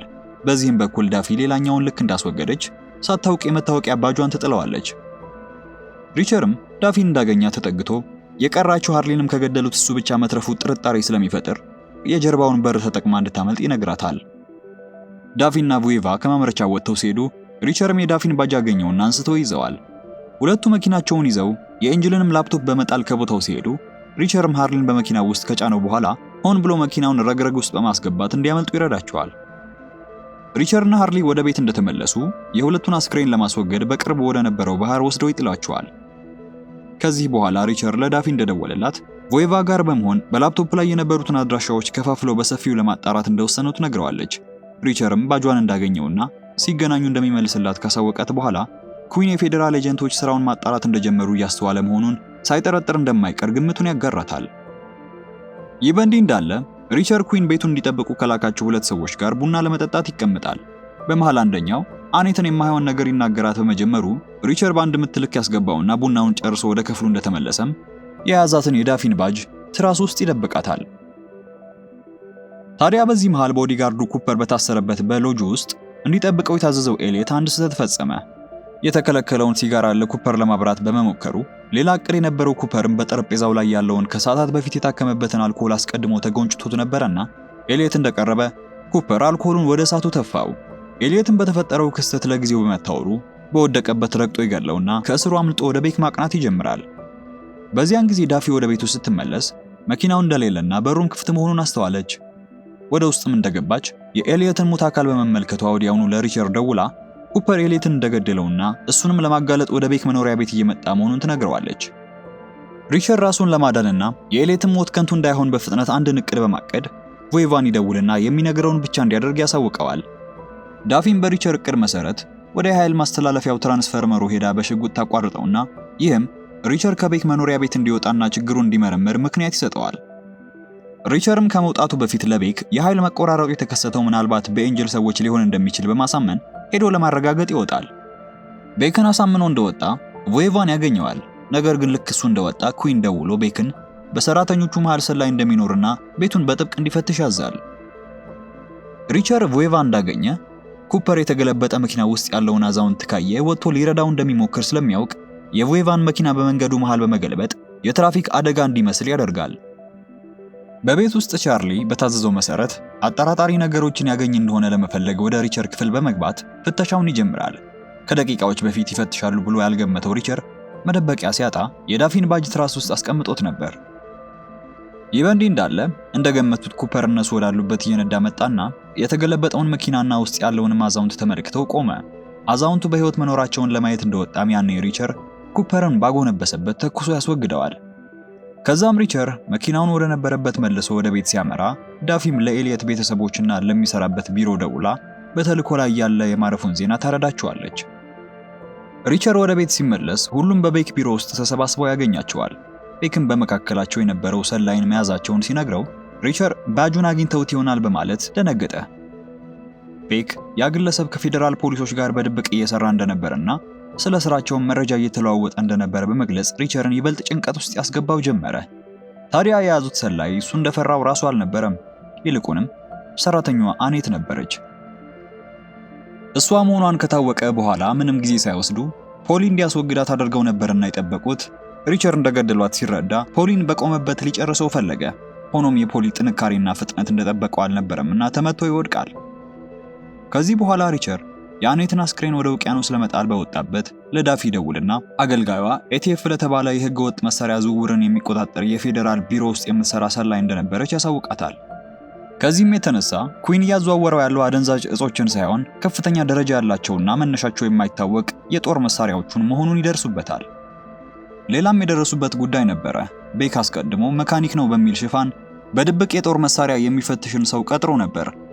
በኤንጅል ላፕቶፕ ካገኘችው አድራሻ አንዱ የቅባት አምራች ኩባንያ ነበረና ድርጅቱ ጠመንጃዎቹ ከመሸጣቸው በፊት በጥሩ ሁኔታ ላይ መሆናቸውን ለማረጋገጥ የሚጠቀምበት በህጋዊ ድርጅት ስም ያዘጋጀው ቦታ መሆኑን ይደርሱበታል። አስቀድመው ኩዊን ትልቅ ሽያጭ እንዳለው ብቻ ቢያውቁም ምንድነው የሚሸጠው የሚለው ጥያቄያቸው ግን አሁን ላይ ግልጽ ሆኖላቸዋል። በማግስቱ ጠዋት ላይ ቤክ ወደ ሪቸር ክፍል መጣና ሁለቱ ብቻ ኩዊንን ለማግኘት ወደ መጋዘኑ እንደተጠሩ ይነግረዋል። ሪቸርም ከቤክ ጋር ከመውጣቱ በፊት ወደ መታጠቢያው ክፍሉ በመሄድ ዳፊን ኩዊን እንዳስጠራውና አሁን እሱን ለማግኘት ሊወጡ መሆኑን ያሳውቃታል። የሪቸርን የመገንፈል አመሉን የምታውቀው ዳፊን በችኮላ ምንም አይነት እርምጃ እንዳይወስድና ውይይታቸውንም ከርቀት ሆኖ መስማት እንዲችሉ ስልኩን እንዳያጠፋው ትነግረዋለች። ሪቸርና ቤክ ወደ መጋዘኑ ሲደርሱ ዳፊና ቮዬቫ ቦታውን በድብቅ ይከታተሉ ነበር። ሪቸር ከቤክ ጋር ወደ ውስጥ ሲገባ በቦታው የነበሩት ሁሉም ለሽያጭ የተዘጋጁትን ጠመንጆች ሲመረምሩና በሳጥኖች ውስጥ ሲያስቀምጧቸው ተመለከተ። ቤክም ወደ ሪቸር በመዞር አለቃውን ለመገናኘት ዝግጁ ከሆነ ሲጠይቀው ሪቸርም ሽጉጡን እያዘጋጀ ይህችን ቀን ለረጅም ጊዜ ሲጠብቃት እንደነበረ ይመልስለታል። ሪቸር በመጋዘኑ ውስጥ ከኩዊን ጋር እንደተገናኘ ሊያውቀው አልቻለምና በእርግጥም እንደተባለው ያለፈውን የማያስታውስ መሆኑን ያረጋግጣል። ኩዊን የፌዴራል መንግስቱ በህገ ወጥ ንግዱ ላይ ማነፍነፍ መጀመራቸውን ክፉኛ አስቆጥቶት ነበረና ንዴቱን በቤክ ላይ ይወጣ ጀመረ። ሰላይ በቤቱ እንዳለ ባለማወቁ ሊገድለው ፈልጎ የነበረ ቢሆንም ደንበኞቹ በግብይቱ ወቅት ቤክ እዚያ እንዲገኝ ስለጠየቁ ብቻ ያንን ከማድረግ ተቆጥቧል። በፈጠረው ስህተት ምክንያት ቤክን እያመናጨቀ ሲቆጣ፣ በተቃራኒው ግን ስራውን ደጋግሞ የታደገለት ሪቸርን ከማድነቅ ወደ ኋላ አላለም። በመሃል ሪቸር አንድ ቀሚስ ወደ ውስጥ ሲያስገቡ ተመልክቶ ለማን እንደሆነ ሲጠይቅ ኩዊን ለቴሬዛ እንደሆነ ያረጋግጥለታል። ይሄ ቴሬዛ በህይወት መኖሯን የሚያበስር መልካም ዜና ቢሆንም መጥፎ ነገር ግን ኩዊን ደንበኞቹ በጭነቱ መዘግየት እንዳይቆጡ ለማባባያነት ሊጠቀምባት መወሰኑ ነበር። በዚህ ጊዜ ታካሮቭ የተባለ ግለሰብ ከሰዎቹ ጋር ወደ መጋዘኑ ሲደርስ ሃርሊ የገንዘብ ቦርሳውን ወደ መኪናው ይዞለት ይሄዳል። ታካሮቭ ለኩዊን ገንዘብ ያበደረው ራሱ ኩዊን እንኳን የሚፈራው ኃይለኛ ሩሲያዊ የማፊያ መሪ ነው። ኩዊን ብድሩን ለመመለስ መዘግየቱ ብቻ ሳይሆን የጦር መሳሪያ ሽያጩም ከታቀደለት ጊዜ በላይ መጓተቱ በከፍተኛ ውጥረት ውስጥ እንዲወድቅ ስላደረገው ታካሮቭ በንዴት አካባቢውን ለቆ ሲሄድ ኩዊን በስራው ላይ ምርመራ የሚያደርጉ ሰዎችን በሙሉ ፈልገው እንዲገድሉ ጥብቅ ትዕዛዝ ያስተላልፋል። በዚህ በኩል ዳፊና ቮዬቫ ለቴሬዛ የተባለው ቀሚስ ወደ ተሰፋበት ልብስ ቤት በመሄድ ትዕዛዙን የሰጠው ሰው ስልክ ቁጥር ያገኛሉ። ሆኖም ስልክ ቁጥሩን የሚመልስላቸው አልነበረም። በዚህ በኩል ሪቸር ወደ ቤት ሲመለስ ለዳፊ ደውሎ በአንድ ሰዓት ውስጥ ከተማ እንደሚመጣ ከገለጸላት በኋላ ሪቻርድ ለአባቱ የገዛው ሽጉጥ በልጆቹ በመሰበሩ እሱን ለመጠገን ማጣበቂያ እንዲገዛ ይልከውና ሪቻርድ መሄዱን ተጠቅሞ ሪቸር ከዳፊ ጋር በድብቅ ተገናኝቶ የፖሊስ መታወቂያውን ይመልስላታል። ሁለቱም እያወሩ ሳለ ቮዬቫ ወደ ቦታው ድንገት ብቅ ይላል። ሪቸር ግን ባቀዱት እገታ ወቅት በጥይት የተመታው ፖሊስ ስለነበር ወዲያው ሪቸር ሳያየው በፊት ከቦታው እንዲርቅ ይነግረዋል። ሆኖም ግን እንደፈራው ሪቻርድ ሪቸርን ፍለጋ ወደሱ መጥቶ ነበርና ቮዬቫን ሲመለከት ወዲያውኑ አወቀው። እዚህ ጋር ሪቸር ከዚህ በላይ ሚስጥሩን ሊደብቀው እንደማይችል ስለገባው ከፌዴራል ፖሊሶች ጋር በመሆን ኩዊንን ለመያዝ እየሰራ መሆኑን በማሳወቅ ሚስጥሩን ከጠበቀለት እሱንና አባቱ ቤክን ከኩዊን እጅ ሊያስመልጣቸው እንደሚችል ቃል ይገባለታል። ኩዊን በዚህ በኩል የመኪናውን የሰሌዳ ቁጥር ለሪቸር ያጣራለትን ፖል የተባለውን መኮንን እንዲያሰቃዩትና ማን እንዲያጣራ እንደላከው እንዲጠይቁት ከዛም በኋላ በስለት ቆራርጠው አሰቃይተው እንዲያስወግዱት ሰዎችን ይልካል። ከዚህ በተጨማሪም በሪቸር ጥያቄ መሰረት አንዳንድ ምርመራዎችን ስታደርግ ወደ ነበረችው ኒሊ በቺካጎ በሚገኘው ቢሮዋ ውስጥ እንዲገሏት ሁለት ሰዎችን ያሰማራል። ሆኖም ኒሊ እንደጠበቁት ቀላል ሰው አልነበረችምና ሁለቱንም ገዳዮች ያላንዳች ፍርሃት ነበር ያስተናገደቻቸው። ኒሊ አንደኛውን እንዳስወገደች ሁለተኛውን ጥቃት አድራሽ በጥይት መታው ህይወቱ እያለፈች ባለችበት ቅጽበት አምቡላንስ እንድትጠራለት ቢለምናትም እሷ ግን መጀመሪያ ላይ ማን እንደላከው እንዲነግራት ታደርገዋለች። እሱም ከስተሎ የተባለ ሰው እንደላካቸው ከተናገረ በኋላ ብዙም ሳይቆይ ከፈሰሰው ደም ብዛት ያሸልባል። በመቀጠልም ወደ ሪቸር ትደውልና ሊገድሏት የተላኩ ሰዎች እንደነበሩ እሷ ግን ደህና መሆኗን ትነግረዋለች። ሪቸርም የኩዊን ሰዎች በስራው ላይ ምርመራ እያደረጉ ያሉትን በሙሉ እያደኑ መሆኑን ሲረዳ ነገሩ ስላሰጋው ስልኩን በአስቸኳይ ይዘጋዋል። በመቀጠልም ለ110ኛው ክፍል ደውሎ 3 የታጠቁ ሰዎች ወደ ፖል ቤት እንደሄዱና ደህንነቱን እንዲያረጋግጡ ቢያዝም ሰዎቹ እዛ ሲደርሱ ኩዊን በሰጠው አሰቃቂ ትዕዛዝ መሰረት ፖል ተገድሎ ያገኙታል። በዚህ በኩል ቤክ የኩዊን መኪና በፍጥነት ወደ ግቢው ሲገባ ሲመለከት ከፍተኛ ስጋት ገባው። ኩዊን አንድ የ110ኛ ክፍል መኮንን የሆነ ፖል የተባለ ሰው የመኪናውን ሰሌዳ መመርመሩንና ይህም ምርመራ የተካሄደው አንድ የቀድሞ የ110ኛ ክፍል አባል ለስራው የቀጠራቸውን ሰዎች ያለፈ ታሪካቸውን እያስመረመረ ባለበት ወቅት መሆኑን ያሳውቀዋል። እዚህ ላይ ቤክ ለኩዊን ሪቸር የ110ኛው ክፍል አባል እንደነበረ ሚስጥሩን ያጋልጣል። ወዲያውኑም ፖሊ ሪቸርን እንዲገድለው ቢላክም እሱ ግን ቀድሞ አምልጦ ነበር።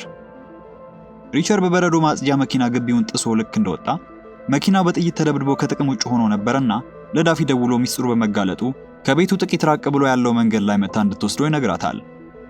በዚህ በኩል ኩዊን ሰዎቹን ሪቸርን ተከትለው እንዲያድኑት ልኳቸው ነበርና ሪቸር ስልኩን ዘግቶ ጫካ ውስጥ ተደበቀ። ከዚያም እንደተለመደው ሰዎቹን አንድ በአንድ አድኖ ከጨረሰ በኋላ ወደ አንድ የልብስ ማጠቢያ ቤት በመሄድ አረጋውያን ጥንዶቹን ሌሊቱን ደብቀው እንዲያሳድሩት ገንዘብ ከፍሎ ይጠለላል። ፖሊ ጫካ ውስጥ ሲደርስ ሪቸር የኩዊንን ሰዎች በሙሉ ገድሎ ማምለጡን ይመለከትና ተመልሶ ይህንኑ መርዶ ለኩዊን ይነግረዋል። ሪቸር ማምለጡ ኩዊን ክፉኛ ስላስቆጣው ሪቻርድን በቤክ ፊት ረሺያን ሩሌት የተባለውን የድል ጨዋታ እንዲጫወት ያስገድደዋል። እንደ ድሉም ሆኖ ሪቻርድ ለጥቂት በህይወት ሲተርፍና ፎይ ሲል፣ ኩዊን ግን ቁጣው አልበረደለትምና ሪቻርድን እንዳደረገው የቤክን ጆሮ ይቆርጠዋል። ሪቸር ዳፊና ቮይቫ ጋር ሲገናኝ የተፈጠረውን ሁሉ ያሳውቃቸዋል። ከዚህም የተነሳ እንደ በፊቱ ስለላቸውን መቀጠል ስለማይችሉ ዳፊ የጦር መሳሪያ ቁጥጥር ቢሮን እርዳታ ጠይቀው በኩዊን ላይ ወረራ ለማካሄድ ሐሳቧን ታጋራቸዋለች። ነገር ግን ሪቸር ሚስጥሯ እንዲወጣልና ኩዊንም ይህንን ስላወቀ አሰራሩንና ቦታውን ሙሉ በሙሉ ሊቀየር እንደሚችል በመጥቀስ ሐሳቡን ሳይቀበለው ይቀራል። በሌላ በኩል ቮይቫ ወደ ልብስ ቤቱ የተደወሉ ስልኮችን አጣርቶ ስለነበር ጥሪዎቹ ፖርትሮም ከተባለ ቦታ የተደወሉ መሆናቸውን የሚገልጽ መረጃ ይዞ መጣ። ይህም ቴሬዛ የታገተችበት ቦታ ሊሆን እንደሚችል ቢገምቱም በአካል ሄደው እስካላረጋገጡ ድረስ ግን እርግጠኛ መሆን እንደማይችሉ ያውቃሉና ለመሄድ ይወስናሉ። ሶስቱም ወደ ተባለው ወደብ ሲደርሱ ከሌሎቹ ተገልላ የቆመች አንዲት ትንሽ ጀልባ ተመለከቱ። ሪቸርና ዳፊ ወደ ጀልባዋ በዋና ተሻግረው ሲገቡ አንድ ሰው ታስሮ እንደነበረ የሚያሳይ ምልክቶችን በማግኘታቸው ምናልባት የቴሬዛ መደበቂያ እንደነበረ ገመቱ። በዚህ መሃል ሃርሊ የተባለው የኩዊን ታጣቂ ወደ ጀልባዋ ይመጣል። ዳፊና ሪቸርም ይዘው ከቀጠቀጡት በኋላ ቴሬዛን የት እንዳደረጓት ሲጠይቁት እሱም ኩዊን አግቶ እንዲጠብቅለት ይከፍለው እንደነበረ፣ አሁን ግን ሚስጥሩ በመጋለጡ የት እንደሆነ ባያውቅም ኩዊን ቴሬዛን በቅርብ ሊቆጣጠራት ወደሚችልበት ቦታ እንደወሰዳት ይነግራቸዋል። ሪቸርና ዳፊ ይህንን መረጃ እንዳገኙ ሃርሊን በሚነደው ጀልባው ላይ ለሞትተውት በፍጥነት በሚጓዘው ጀልባ ወደ ዳርቻው ይመለሳሉ። ዳፊ የመጨረሻ ተስፋቸው የነበረው መረጃ ብዙም ፍንጭ ባለመስጠቱ ብትበሳጭም ሪቸር ግን ባታውቀውም አሁንም በኩዊን ዙሪያ ሌላ መረጃ ሰጪ እንዳላቸው ይነግራትና ብቻ እሷ ለቀጣይ እቅዳቸው ወደ ሎስ አንጀለስ መሄድ ስላለባቸው እንድትዘጋጅ ያሳውቃታል። ሪቸርና ዳፊ ወደ ቦስተን በማቅናት የቴሬዛን አያት ለመጠየቅ ቤታቸው ጎራ ይላሉ። አሮጊቷ ምንም እንኳን ለእድሜያቸው ብርቱና ንቁ ቢሆኑም የልጅ ልጃቸው የቴሬዛ ደህንነት ግን ከፍተኛ ጭንቀት ውስጥ ከቷቸዋል። በዚህ ሁሉ ግን የሷን አይን ድጋሚ ታሳየኛለች ብለው ተስፋቸውን የጣሉት እንደምታመጣላቸው ቃል የገባችላቸው ዳፊ ላይ ነበር። በዚህ በኩል ኒሊ እንድትወገድ የላከባት የኮስትሎን አድራሻ ተከትላ በመሄድ አንድ ማለዳ ላይ ከቤቱ ሲወጣ ታገኘውና እንዳገኘችው አስፈላጊውን መረጃ ታስተፋዋለች። ኮስትሎ የኩዊን ጉዳይ አስፈጻሚ ብቻ እንደሆነና ኩዊን የጥቁር ገበያ ንግዱን ለመጠበቅ ሲል ሙሉ ቤተሰብን ሲያጠፋ ይሄ መጀመሪያው እንዳልሆነ ይነግራታል። እንደውም ከ5 ዓመታት በፊት በአንድ ቤተሰብ የሚመራ የኤክስፖርት ድርጅትን በቁጥጥሩ ስር ውሎ እንደነበር፣ ይሁን እንጂ ቤተሰቡ በድርጊቱ ተማረው ለፖሊስ እንደሚያመለክቱ ሲዝቱበት ኩዊን ሕፃናቱን ሳይቀር በቤተሰቡ ውስጥ የነበሩትን አባላትን በሙሉ እንደጨረሳቸው ያሳውቃታል። በሎስ አንጀለስ ቆይታቸው ዳፊና ሪቸር በእጃቸው የገባውን ከቤክ ጋር ከዚህ በፊት ህገወጥ ንግድ ሲያደርግ የነበረውን የፕራውን እንቅስቃሴ የሚያሳይ ምስል በጥንቃቄ መመርመር ይጀምሩና ምስሉን ደጋግመው ሲያዩት ሪቸር ለምርመራቸው እጅግ ጠቃሚ የሆነ አዲስ ፍንጭ ያገኛል። በማግስቱ ሪቸርና ዳፊ ፕራውን አድነው በመያዝ በግዴታ ወደ ስዕል ማዕከሉ እንዲወስዳቸው ያደርጉታል። አንዴ ውስጥ ከገቡ በኋላ ሪቸር ፕራው ከዚህ ቀደም 2 ከባድ ወንጀሎች የፈጸመ መሆኑን እንደሚያውቁና ያም ማለት አሁን አንዲት ተጨማሪ ስህተት ቢሰራ እድሜ ልክ እስራት እንደሚጠብቀው እንደሚያውቁ ይነግረዋል። ፕራው በሱ ላይ ምንም እንደሌላቸውና ውሸታቸው እንደሆነ ሊሟገታቸው ቢሞክርም ዳፊ ላፕቶፑን አውጥታ የአካል ጉዳተኞች መኪና ማቆሚያ ላይ መኪናውን ሲያቆም የሚያሳይ ቪዲዮ ታሳየዋለች። ሪቸር በዚህ ብቻ አላበቃም። ፕራው አንድን ሐኪም በማስፈራራት ከባድ የጉልበት ህመም እንዳለበት የሚያሳይ የሐሰት ምርመራ ውጤት እንዲሰጠው ማድረጉን እንደሚያውቁም ጨመረለት። ፕራው ያሉት ሁሉ ልክ መሆኑንና ማስፈራሪያውም እንደ ከባድ የወንጀል ድርጊት እንደሚቆጠርበት ሲረዳ ማምለጫ ያጣል። ከዚህ በኋላ ሪቸር 2 አማራጮችን አቀረበለት። ወይ ከቤክ ጋር የጦር መሳሪያ ግብይት እንደሚፈጽም በማስመሰል እንዲገናኝ ይስማማል፣ አለበለዚያ ግን ለህግ አሳልፎ ይሰጡታል። ፕራውም ሌላ አማራጭ ስላልነበረው በሐሳባቸው ይስማማና ወደ ቤክ በመደወል አንድ የሆነ ቦታ እንዲገናኙ ያሳውቀዋል። ቤክን ከቤት ውጭ የሚያገኙበትን እድል እንዳመቻቹ በመጨረሻ ላይ ይፋቱኛል ያላቸው ሪቸርና ዳፊ የሚፈልጉትን አግኝተዋልና የምርመራ ቡድኑን ወደ ቢሮው እንዲገቡ በማድረግ ለህግ አሳልፈው ሰጥተውት ይሄዳሉ። በማግስቱ ጠዋት በተቀጣጠሩበት ቦታ ኒሊ ከፕራው ወገን የተላከች በመምሰል ቤክን ትጠብቀዋለች። ቤክ እንደደረሰም ስለ ጦር መሳሪያው ግብይት የምታወራ መስላ ሹፌሩ የሚጠረጥረው ነገር እንዳይኖር ትወናዋን ትጀምራለች። በዚህ በኩል ሪቸር፣ ዳፊና ቮይቫ ከሩቅ ሆነው ሁኔታውን በንቃት ይከታተላሉ። ሪቸር የመጨረሻ ተስፋው መሆኑና ከኩዊን እጅ በህይወት ለማምለጥ ከፈለገ እሱን በማመን ኩዊን ሊያደርገው ስላለው ግዙፍ ግብይት ዝርዝር መረጃ መስጠት እንዳለበት ትነግረዋለች። ቤክ ስለ ግብይቱ ብዙ ባያውቅም ግብይቱ ዛሬ እንደሚፈጸምና ገዢዎቹም በዚህ ዕለት ከየመን በግል አውሮፕላን እንደሚመጡ ብቻ ያሳውቃታል። ኒሊም እሱና ልጁ በህይወት መትረፍ ከፈለጉ ትክክለኛውን ሰዓትና ቦታ መርምሮ እንዲያሳውቃት ተወተውተውና በዋጋ ያልተስማሙ በመምሰል ይለያያሉ። ሪቸር አስቀድሞ በኩዊን ዙሪያ ያዘጋጀው ሰላዩ ቤክ ነበርና እሱም የልጁን ደህንነት ለማረጋገጥ የኩዊንን ህገወጥ የጦር መሳሪያ ንግድንም ከውስጥ ሆኖ ለማፍረስ ከሪቸር ቡድን ጋር በሚስጥር መስራት ጀመረ። ኩዊን እዚህ ጋር ስሙ ወዳልተጠቀሰ አንድ ስውር ቦታ ምግብ ይዞ በመሄድ ቴሬዛ ወደ ታሰረችበት ምድር ቤት ዘልቆ ገባ። ይሁን እንጂ የወሰደላት ምግብ ብቻ ሳይሆን ገዢዎቹ ሲመጡ ምንም አይነት ግርግር እንዳትፈጥርና ሙሉ በሙሉ በቁጥጥሩ ስር እንድትሆን ለማድረግ የሚያደነዝዝ መድኃኒትም ጭምር ነበረ ይዞላት የመጣው። በዚህ በኩል ኒሊ በመጨረሻም ከቡድኑ ጋር ትቀላቀልና ስለ እቅዳቸው በዝርዝር ይወያያሉ። ዳፊን በዚህ በኩል ከየመን የሚመጣውን የግል ጄትን ለመከታተል የፌዴራል ኤቪዬሽን አስተዳደር ቢሮ ውስጥ ከምታውቃቸው ሰዎች ጋር ታወራለች። ኒሊና ሪቸርም ለብቻ ገለል ብለው ሁኔታውን ሲያመዛዝኑ የአሁኑ ተልዕኮ እንደ ማርግሬቭ ወይም እንደ ኒውዮርክ ቀላል እንዳልሆነ ግልጽ ነበር። ኩዊን የቀድሞ ወታደር በመሆኑና የታጠቀውም ዘመናዊ መሳሪያ እነሱን በቀላሉ ከጥቅም ውጭ ሊያደርጋቸው የሚችል በመሆኑ የማሸነፍ ዕድላቸው በጣም ዝቅተኛ መሆኑን ያውቃሉ። በቤክ መኖሪያ ቤት ሪቻርድ ለአባቱ የገዛለትን የተሰበረችውን ሽጉጥ ሲያስተካክል ቤክ ወዳለበት ይመጣል። በዚህ አስጨናቂ ወቅት በመካከላቸው ያልተለመደና ልብ የሚነካ ነገር ተፈጠረ። ቤክ ለልጁ ከልቡ እንደሚጨነቅ በሕይወቱ ለመጀመሪያ ጊዜ በግልጽ ያሳውቀዋል። እናቱ ካረፈች በኋላ እንደ አባት ተገቢውን ድጋፍ ባለማድረጉና ጥሩ አባት መሆን ባለመቻሉ ልጁን ይቅርታ ይጠይቀው ጀመረ። ሪቻርድም በምላሹ ይቅርታውን በመቀበል ለልደቱ የገዛለትን በልጅነቱ የወዳት የነበረችውን ሽጉጥ ይሰጠዋል። ዳፊ ወደ ኤቪዬሽኑ ያደረገችው ጥሪ ፍሬ አፍርቶ የገዢዎቹ አውሮፕላን ያረፈበትን ትክክለኛ ቦታ ታረጋግጣለች። ኒሊም ኮቴያቸውን በመከተል ወደ አንድ ዘመናዊና ውድ ማረፊያ ትሄዳለች። በዚሁ ሰዓት ቤክ በኩዊን ቢሮ ተገኝቶ ስለ ግብይቱ ዝርዝር መረጃ እንዲነግረው ወተወተው። ኩዊን በመጀመሪያ ቢያቅማማም በመጨረሻም ግብይቱ በዕለቱ ከምሽቱ 3 ሰዓት ላይ አንድ ገለል ያለ የብረት መከመሪያ ቦታ ውስጥ እንደሚከወን ሚስጥሩን ይነግረዋል። ኒሊ በዚህ በኩል ገዢዎቹን እስካረፉበት ሆቴል ድረስ በመከተል እያንዳንዱን እንቅስቃሴያቸውን በንቃት መከታተሏን ቀጥላለች። በዚህ መሃል ሪቸር ከቤክ የስልክ ጥሪ ደርሰውና ግብይቱ የሚፈጸምበትን ቦታና ሰዓት የት እንደሆነ ይረዳል። ሪቸር ያገኘውን መረጃ ለዳፊና ለቮይቫ ሲያጋራቸው ዳፊ በመሃል የጦር መሳሪያ ቁጥጥር ቢሮ ጣልቃ እንዲገባ በመጠየቋ በመካከላቸው አለመግባባት ተፈጠረ። ዳፊ የኩዊን ሰፊ ግዛት በሶስት ሰዎች ብቻ መፍረስ እንደማይችል ብትከራከርም ሪቸር ግን ሐሳቧን ወዲያውኑ ውድቅ አደረገው። ቢሮ በዚህ ጉዳይ ጣልቃ ከገባ ኩዊን በኮል ላይ ላደረሰው ግፍ ተገቢውን ቅጣት በእጁ ለመስጠት የሚያስችለውን እድል እንደሚያጣ ያውቃልና ተናዶ ቡና ለመጠጣት ትቷቸው ይወጣል። ሌላ አማራጭ እንደሌላቸው የተረዱት ዳፊና ቮይቫ ጉዳዩን ወደ ቢሮ ይዘውት ይሄዳሉ። ይሁን እንጂ ስብሰባው በጭቅጭቅ የተሞላና የተመሰቃቀለ ነበረ። ቢሮው እነሱን ከዘመቻው ገለል አድርጎ ለብቻው ለመስራት በመፈለጉ ዳፊን ክፉኛ ያበሳጫታል። በዚህ በኩል ግን ደግሞ ኤጀንቶቹ ጉዳዩን አዘግይተው ስለነገሯቸው በተራቸው ይነጫነጩ ነበሩ። ከብዙ ጭቅጭቅ በኋላ ቢሮ የብረት መከመሪያ ቦታ ውስጥ ወንጀለኞቹን በቁጥጥር ስር ለማድረግ የነ ዳፊ ቡድን ደግሞ በቅርብ ርቀት ላይ መኪና ውስጥ ሆነው የሚፈጠረውን እንዲከታተሉ ብቻ ስምምነት ላይ ደርሳሉ። ሪቸር በውሳኔው ባይስማማም ዳፊና ቮይቫ ግን አማራጭ ስላልነበራቸው በስምምነታቸው መሰረት ለመመራት ተገደዱ። ምሽቱ እየተቃረበ ሲመጣ ቤክ የልጁን የሪቻርድን ከረባት እያስተካከለ ባለበት በመካከላቸው የነበረው መልካም አጋጣሚ በኩዊን መምጣት ይቋረጣል። ኩዊን የመጣው ቤክን ግብይቱ ይከናወናል ወዳለው የብረት መከመሪያ ቦታ እንዲሄድ ለማዘዝ ነበር። በመገናኛ ቦታው የቢሮ አባላት ግብይቱ እስኪጀምር ድረስ ቦታቸውን ይዘው በንቃት መጠበቅ ጀመሩ። በክትትል መኪና ውስጥ ሆነው ሲታዘቡ የነበሩት ዳፊና ቮይቫ ሪቸር በድንገት ከመኪና ወጥቶ በቀጥታ ወደ ዳፊ መኪና በማቅናት ከኋላው አንድ ስናይፐር ሲያወጣ ተመለከቱ። ለካ ሪቸር ቅድም ቡና ለመጠጣት የወጣው ይህንን ሊገዛ ነበር። ዳፊ ወጥታ ልታስቆመው ብትሞክርም የሪቸር ፊት ላይ የሚታየው ቁርጠኝነት ሐሳቡን እንደማይቀይር በግልጽ ነገራት። እሷም ተስፋ በመቁረጥ ወደ ክትትል መኪናዋ ትመለሳለች። ብዙም ሳይቆይ የብዛር ጭነቶችና 2 ጥቁር መኪኖች ተከታትለው ወደ ብረት ማከማቻው ግቢ ዘልቀው ገቡ። ሪቸር አመቺ ቦታውን ከያዘ በኋላ ወደ ኒሊ ስልክ በመደወል ይሄ ጉዳይ ከተጠናቀቀ በኋላ አሁን ሊፈጽመው ያለው ድርጊት በመንግስት ተፈላጊ እንደሚያደርገው ያውቃልና ከሱ ጋር የሚያገናኛትን ማንኛውንም ማስረጃና ሰነድ እንድታጠፋ ይነግራታል። ይህንን ካላት በኋላ ገዢዎቹ አሁን ወዳሉበት መድረሳቸውን ነገራት።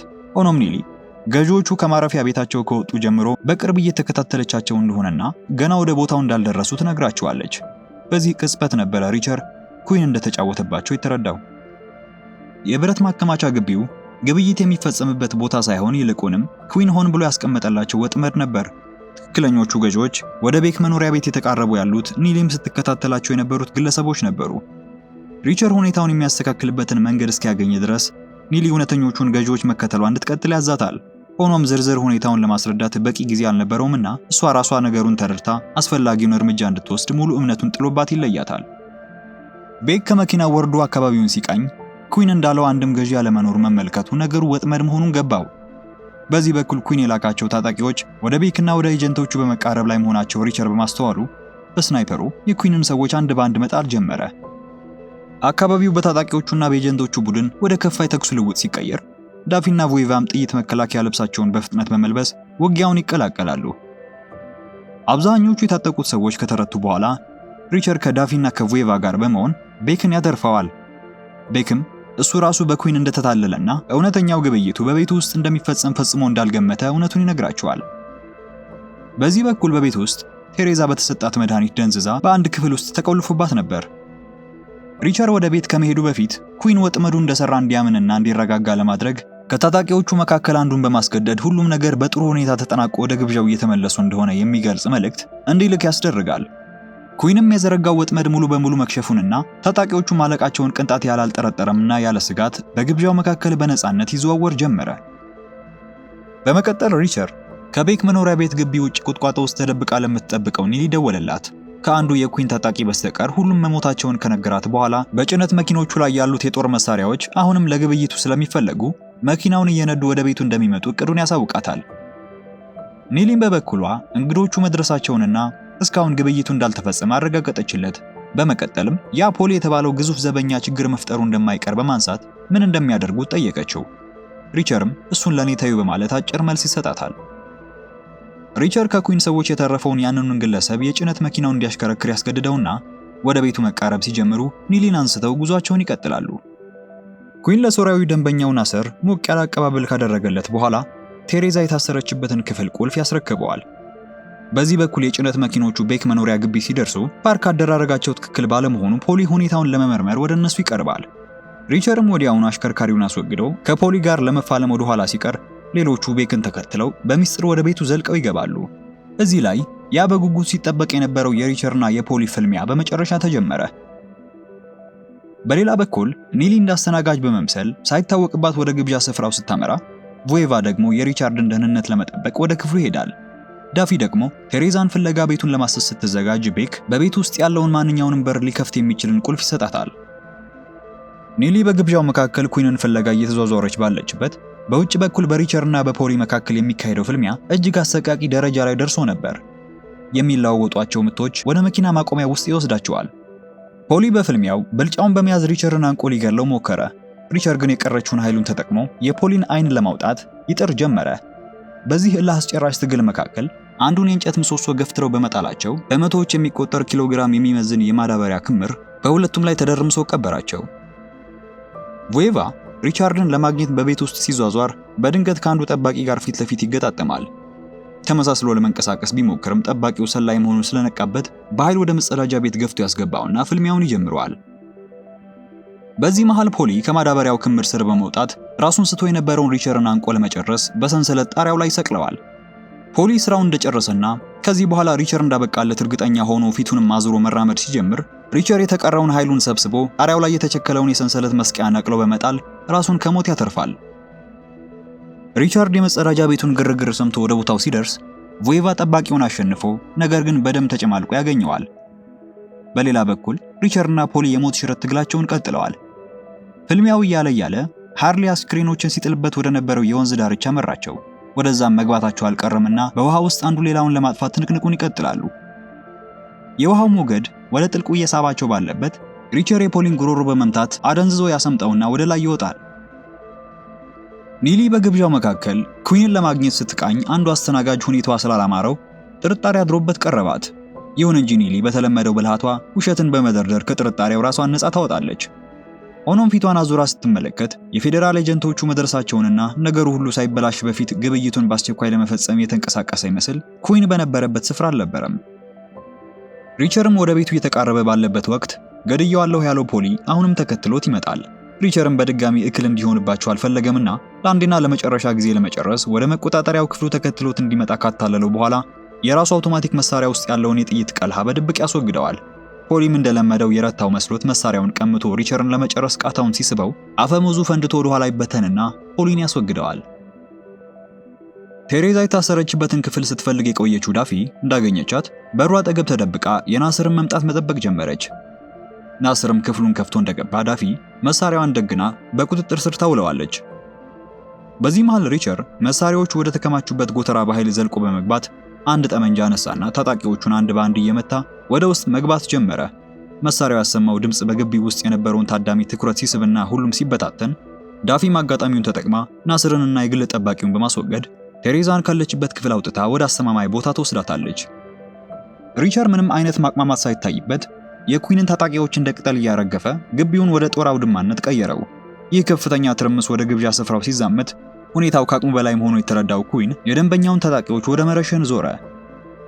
ዳፊ የተፈጠረውን ግርግር በመጠቀም ቴሬዛን ወደ አስተማማኝ ቦታ ስታሸሽ፣ ኒሊ ደግሞ ኩዊን እንዳያመልጥ በተኩስ ጠምዳ የትም እንዳይሄድ ወጥራ ትይዘዋለች።